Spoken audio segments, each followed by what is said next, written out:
ഇനി നമുക്ക് കൽപ്പറ്റ മണ്ഡലത്തിലേക്കാണ് നമ്മൾ പോകുന്നത്. വയനാട് കൽപ്പറ്റയിൽ നിന്ന് കാളിദാസ് ദേവദത്തം തത്സമയം ചേരുന്നു. കാളിദാസ്, അവിടെ എങ്ങനെയാണ്? അവിടെ എന്തെങ്കിലും കലാപരിപാടി നടന്നുകൊണ്ടിരിക്കുകയാണോ?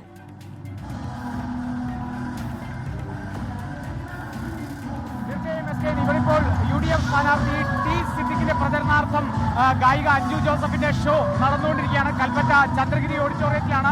വലിയ രീതിയിലുള്ള ആളും ആരവവും ഒക്കെ തന്നെയുണ്ട്. പാട്ടും പാടി സിദ്ദിഖ് ജയിക്കുമെന്നുള്ളതാണ് അണികളും പ്രവർത്തകരും UDF അനുഭാവികളും ഒക്കെ തന്നെ പറയുന്നത്. എങ്ങനെ അവസ്ഥ സിദ്ദിഖ്? വളരെ ആവേശകരമായ രീതിയിലാണ് സിദ്ദിഖ് MLA പ്രചരണ പരിപാടികൾ മുന്നോട്ട് പോകുന്നത്. സിദ്ദിഖിനെ സംബന്ധിച്ചിടത്തോളം ഞങ്ങൾക്ക് തോന്നുന്നത് കഴിഞ്ഞ 5 വർഷമായിട്ട് കൽപ്പറ്റയിലെ ജനങ്ങളുടെ കൂടെ ഉണ്ടായിരുന്ന ആള് എന്നുള്ള നിലയ്ക്ക് അദ്ദേഹത്തിന്റെ ഈ പ്രചരണം വളരെ എളുപ്പത്തിൽ മുന്നേറാൻ വേണ്ടി കഴിയുന്നുണ്ട്.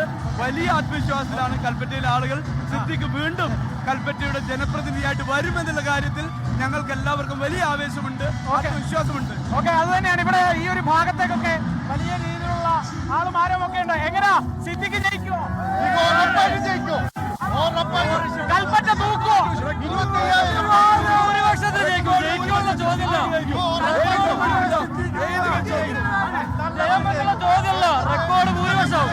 റെക്കോർഡ് ഭൂരിപക്ഷത്തിൽ UDF സ്ഥാനാർത്ഥി ടി സിദ്ദിഖ് ജയിക്കുമെന്നുള്ളതാണ് അണികളുടെ ഒക്കെ തന്നെ ആവേശം.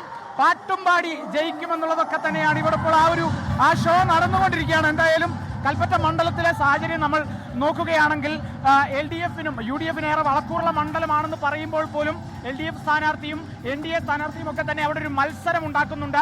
LDF സ്ഥാനാർത്ഥി RJD സ്ഥാനാർത്ഥിയുള്ള PK അനിൽകുമാറാണ്. അതേസമയം NDA സ്ഥാനാർത്ഥിയെ സംബന്ധിച്ച് പ്രശാന്ത് മലവയിലാണ്.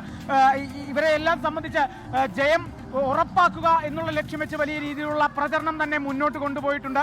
ടി സിദ്ദിഖ് എന്ന് പറയുമ്പോൾ നിലവിലെ സിറ്റിംഗ് MLA ആണ്. അപ്പോൾ കൂടുതലൊരു മുൻതൂക്കം അങ്ങോട്ട് വരുന്നു എന്നുള്ളത് UDF പറയുന്നു. എന്നാൽ ആ ഒരു ഭരണം മടുത്തു, ചുരമിറങ്ങാൻ സമയമായി എന്നുള്ള തരത്തിൽ LDF RJD നേതാക്കളും LDF സ്ഥാനാർത്ഥിയും ഒക്കെ തന്നെ പറയുന്നുമുണ്ട്. എന്തായാലും നിലവിലെ സാഹചര്യത്തിൽ NDAക്ക് കൂടുതൽ വോട്ട് ഉയർത്താൻ സാധിക്കും, ഒരു അട്ടിമറി വിജയം നടത്താൻ സാധിക്കുമെന്നുള്ളതാണ് NDA സ്ഥാനാർത്ഥി പ്രശാന്ത് മലവേൽ പറഞ്ഞത്. പലതരത്തിലുള്ള പ്രചരണ വിഷയങ്ങൾ സർക്കാർ ടൗൺഷിപ്പ് ഉൾപ്പെടെ കോൺഗ്രസ് ടൗൺഷിപ്പ് പദ്ധതി ഉൾപ്പെടെയൊക്കെ തന്നെ ചർച്ച ചെയ്യപ്പെട്ടിരുന്നു ഈ ദിവസങ്ങളിലൊക്കെ തന്നെ. നാളെ കൊട്ടിക്കലാശത്തിലേക്ക് എത്തുമ്പോൾ ഈ പ്രചരണങ്ങൾ കൂടുതൽ മുറുകുമെന്നുള്ളതാണ്. അതേസമയം സിദ്ദിഖിനെതിരെ പലതരത്തിലുള്ള ആരോപണങ്ങളുണ്ടായി. ശ്രുതിയുടെ വീട് നൽകാത്തതുമായി സംബന്ധിച്ച് മുഖ്യമന്ത്രി അടക്കം വരെ വലിയ പരാമർശം നടത്തിയ ഒരു സാഹചര്യം കൂടിയുണ്ട്. അതേസമയം അതിനോടൊപ്പം തന്നെ CPM ജില്ലാ സെക്രട്ടറി സിദ്ദിഖിനെതിരെ വലിയ രീതിയിലുള്ള